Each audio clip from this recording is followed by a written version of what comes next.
کہ گھر سے جانا آسان ہے، اچھا بھی ہے، مگر کردار سے جانا مشکل ہے مگر بہترین ہے. بہترین یہ کر دیں تو کیا ہی بات ہے. اور پورا اصل میں معاشرہ اس طرح ڈیولپ ہوگا انشاءاللہ. سبحان اللہ. ایک مختصر سے وقفہ لے رہے ہیں ہم، جب لوٹ کر آئیں گے تو مزید اس پہ بات کریں گے. اور یہی ہے، ہم ہی یہ حق رکھتے ہیں کہ اپنا محاسبہ کریں اور ہمیں ہی نتائج کو اخذ کرنا ہے، کیونکہ ہم ذمہ دار ہیں. اور اگر ہم دعوے دار بن گئے پھر تو اور ذمہ داری بڑھ گئی. بلکہ بلے شاہ کا وہ کلام، یعنی وہ جملہ مجھے یاد آتا ہے کہ جب ان کے مرید باہر تھے اور پھر کسی عسکری ادارے کے لوگوں نے ان کو مارا، پوچھا تھا کہ روزے سے ہو، اور انہوں نے کہا کہ مسلمان ہو. روزے سے نہیں تھے اور روزے کے ایام میں کھانا پینا کر رہے تھے تو بڑی پٹائی ہوئی. جب بلے شاہ سے انہوں نے پوچھا تو انہوں نے کہا جی مجھ سے پوچھا گیا، میں نے کوئی جواب نہیں دیا. جس نے کہا ہے وہ ذمہ داری بھی اٹھائے، وہ جواب بھی دے. جس نے دعویٰ کیا ہے پھر اس پہ ثقالت بھی ہے. لوٹ کر آئیں گے، الف لام میم میں آپ کا انتظار ہے.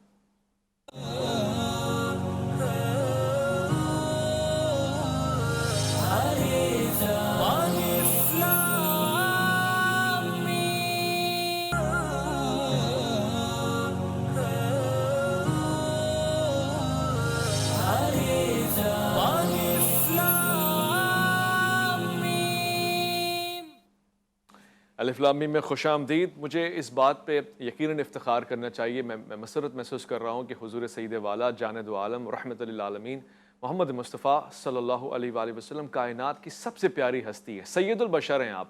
اس لیے بھی کہ خالق نے آپ کو پیارا بنایا ہے، اور اس لیے بھی کہ 40 سالہ کردار آپ کا منہ بولتا ہوا کردار والا کلمہ ہے جو آپ نے مکے والوں کو پڑھا دیا. یعنی انہوں نے کہا کہ صادق اور امین آپ ہیں، باوجود اس کے کہ وہ آپ کے دین سے، آپ کے عقائد سے اختلاف رکھتے تھے، مگر آپ کے کردار پہ انگلی نہیں اٹھاتے تھے بلکہ اس کے گواہ بنتے تھے، ضامن بنتے تھے، اور اپنی امانتیں آپ کو دے رہے ہیں.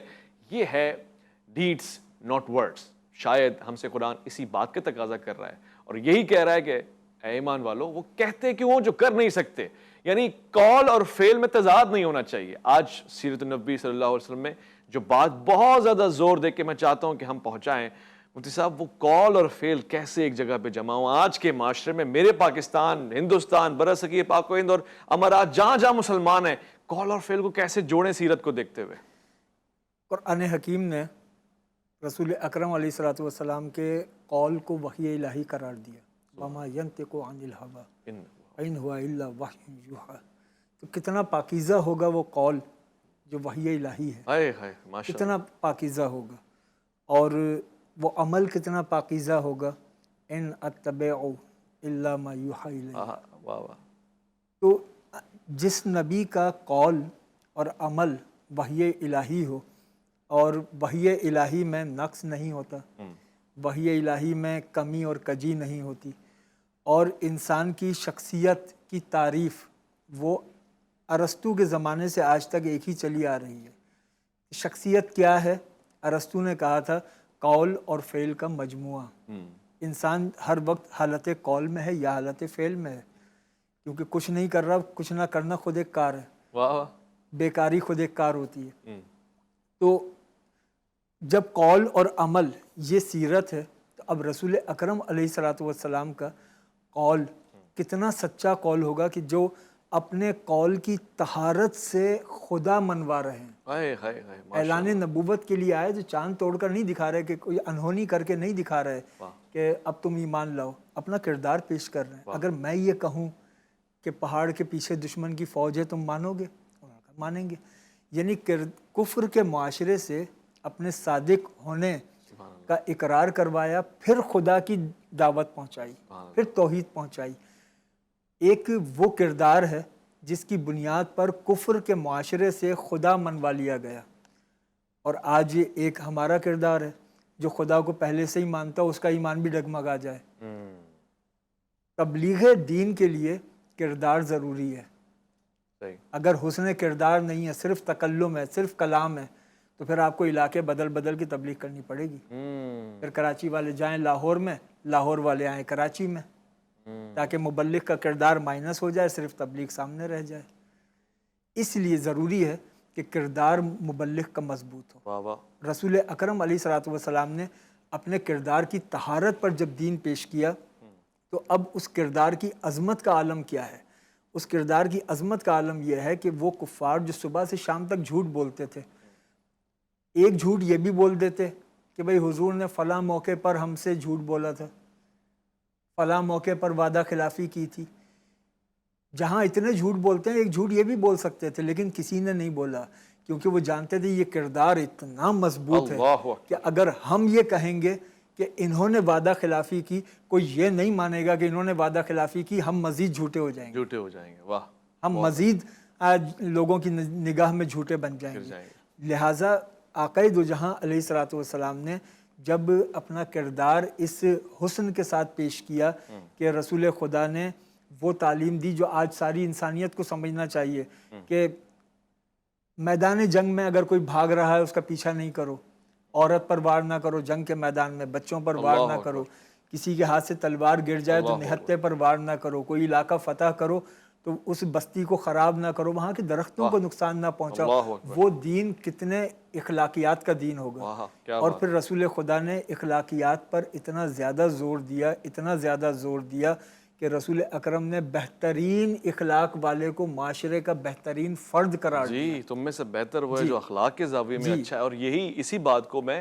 مزید آگے بڑھاؤں گا ڈاکٹر صاحب، اتفاق آپ کریں گے کہ یہ تو حضور کریم صلی اللہ علیہ وآلہ وسلم کی زندگانی ہے جس کو قرآن کہہ رہا ہے، بلکہ بعثت کے مقصد کو اخلاق کی تعمیر بتا رہا ہے۔ اب مجھے اس سوال کا جواب چاہیے کہ جو عقل مند ہیں، پڑھے لکھے لوگ ہیں معاشرے کے، ان سے تو اختلاف بھی ہو سکتا ہے، پھر وہ بہتر سچویشن میں ہے، مگر ایک آدمی معاملات زندگی میں جوہلا کے ساتھ کیسے پیش آئے؟ قرآن تو کہتا ہے سلام کریں دور ہو جائیں، مگر اگر ان کے ساتھ زندگی گزر رہی ہے، کاروبار گزر رہا ہے، وہ بد عقل یا تنگ نظر لوگ، ان کے ساتھ معاملات زندگی کیسے رکھیں؟ دیکھیں اصل میں اویس بھائی، اصل بات یہ ہے کہ معاشرہ جو ہے نا، وہ ہم لوگ یعنی اس طرح قومیت میں اور زبان کی اس میں الجھ گئے ہیں کہ ہم نے آپ نبی کریم صلی اللہ علیہ وسلم کی جو فالو کرنا چاہیے تھا وہ نہیں کرتے۔ اب اس کی بنیاد پر کیا ہو رہا ہے؟ اس کی بنیاد پر کوئی کسی کو فالو کر رہا ہے، کوئی کسی کو فالو کر رہا ہے۔ اگر سب کو کرنا کیا چاہیے تھا کہ آپ نبی کریم صلی اللہ علیہ وسلم کی ذات کو پکڑ لیتے اور باقی آٹومیٹکلی چیزیں کور ہو جاتی۔ جی، اب اس کا فرق کیا آیا؟ فرق یہ آیا، ایک تو بہت ہی عقل مند لوگ چلے گئے اور ایک بیچارہ بیٹھ گئے، دوسری بیچارہ جہلا کے درجے میں چلا گیا، تو ایک معاشرہ عدم توازن کا شکار ہو گیا۔ جی جی، عدم توازن کا شکار ہو گیا، میں ان سے بات نہیں کر سکتا، وہ مجھ سے بات نہیں کر سکتا، کمیونیکیشن گیپ ہو گیا، اس لیے کہ ہم نے تعلیمات دی نہیں۔ ہمارے بنیادی تعلیمات کیا ہونی چاہیے تھی کہ ہر گھر میں آپ نبی کریم صلی اللہ علیہ وسلم کی ذات مبارکہ کو پڑھایا جاتا، واہ واہ واہ، اس کے تمام مسائل کو ذکر کیا جاتا، سبحان اللہ، گھروں میں کیا، اسکولوں میں کیا، کالجوں میں کیا، یونیورسٹیز میں کیا، جو درسگاہیں ہیں اس میں ہم نے ان کو پڑھایا جاتا تو ایک جیسا ایکول ماحول پیدا ہوتا۔ ہمارے ہاں تو یعنی ایجوکیشن بھی ڈیفرنٹ، دوسرے مسائل تو آٹومیٹکلی چیزوں، معاشرہ تو عدم توازن کا شکار ہوگا نا۔ آپ ایک چیز پر متفق ہو جائیں، آج متفق ہو جائیں جی، کہ بھائی ہم نے ہر گھر میں، پورے پاکستان کے ہر گھر میں ہم نے سیرت نبوی کا مطالعہ کرنا ہے۔ اب جب بچے نکلیں گے کیا ہوگا؟ ایک جیسے ماحول، ایک جیسی سوچ، ایک جیسی فکر۔ اب وہ اس کے اندر وہ طبقاتی فرق ختم ہو گیا، اس لیے کہ آپ نے اس کو ایک دیکھیں، ہر قوم کو ایک گائیڈ لائن چاہیے ہوتی ہے، ایک لیڈر چاہیے ہوتا ہے۔ ہمارے سے بہتر ہمارا نبی کریم صلی اللہ علیہ وسلم سے زیادہ کون بڑا لیڈر ہو سکتا ہے؟ بے شک بے شک، آپ تو سب سے بڑے لیڈر ہیں، آپ ان کو لیڈر بنائیں نا۔ آپ ادھر ادھر کے چکروں میں کیوں پڑ رہے ہیں؟ سیدھے سیدھے آپ نبی کریم صلی اللہ علیہ وسلم کی جو تعلیمات ہیں اس کو لے لیں، اپنی زندگیوں میں، اپنے گھروں میں نافذ کر لیں، تو آٹومیٹکلی معاشرہ عدم توازن سے نکل کر توازن میں آ جائے گا انشاءاللہ۔ بھائی بہت خوبصورت، یعنی سارا مسئلہ اس توازن کے بگاڑ کا ہے، اور شاید اسلام اسی لیے بار بار عدل کی طرف پکار رہا ہے، بلکہ واضح طور سے کہہ رہے وَلَا يَجْرِمَنَّكُمْ شَنَآنُ قَوْمٍ عَلَىٰ أَلَّا تَعْدِلُوا اعْدِلُوا هُوَ أَقْرَبُ لِلتَّقْوَىٰ۔ تقویٰ قریب رکھتا ہے، یعنی عدل یہ بہت مماثلت رکھتا ہے، قربت رکھتا ہے تقویٰ کے ساتھ۔ عدل اختیار کرو اس قوم کے معاملے میں بھی جس کے ساتھ تمہارے اختلافات ہوں، دشمنی ہوں، ان کے معاملے میں بھی آپ نے عدل کا توازن نہیں بکھیرنا۔ اور ہم نے آپسی معاملات میں اتنا غیر معتدل رویہ اپنا لیا ہے کہ پھر ظاہر نتائج بہت خطرناک آ رہے ہیں۔ میں مفتی صاحب آپ کا بے انتہا شکر گزار ہوں، آپ نے قیمتی وقت نکال کے ہماری رہنمائی فرمائی۔ ڈاکٹر صاحب بہت ہی احسن انداز سے، بہت پیارے سلیقے سے آپ نے سنجیدہ چیزوں پہ ہماری توجہ دلائی، یہ بہت ضروری تھا، میں آپ کا شکر گزار ہوں۔ خواتین و حضرات، پروگرام کو اختتام پذیر تو میں آج نہیں کہوں گا، بلکہ سیرت نبوی پہ مزید پروگرام کرنے کا خواہش مند ہوں، کیونکہ یہ ایک واحد نجات کا راستہ ہے اگر عرب کی جاہلیت کے لیے اور ایسے معاشرے کے لیے جو صدیوں سے ایک دوسرے کے دشمن چلے آ رہے ہوں، نسلوں میں انتقام بیٹھا ہوا ہو، جن کے لیے کہا جا رہا ہو کہ وہ جہنم کے گڑھے میں گرنے والے ہوں، ان کو سیرت نبوی سدھار سکتی ہے اور مومن بنا سکتی ہے، خالد بنا سکتی ہے، عمر فاروق بنا سکتی ہے، صدیق اکبر بنا سکتی ہے، تو پھر میرے لیے بھی بہت ساری بہتری اس میں موجود ہے اور اللہ نے رکھی ہے رہتی دنیا تک۔ میری اور آپ کی خواہش اور چاہ یہ ہونی چاہیے کہ سیرت نبوی صلی اللہ علیہ وآلہ وسلم کا مطالعہ کریں، بغور کریں اور ہر صورت کریں اور پھر اس کو اپنے کردار میں اتاریں، تاکہ صرف گفتار نہ ہو، کیونکہ اقبال بڑا اپدیشک ہے، من باتوں میں مو لیتا ہے، گفتار کا غازی بن تو گیا، کردار کا غازی بن نہ سکا۔ اپنا خیال رکھیں گے، آپ اپنے سے بڑھ کے خیال رکھیں گے ملک پاکستان کا، اللہ کے فرمان کا۔ ویس ربانی کو دیجیے گا اجازت۔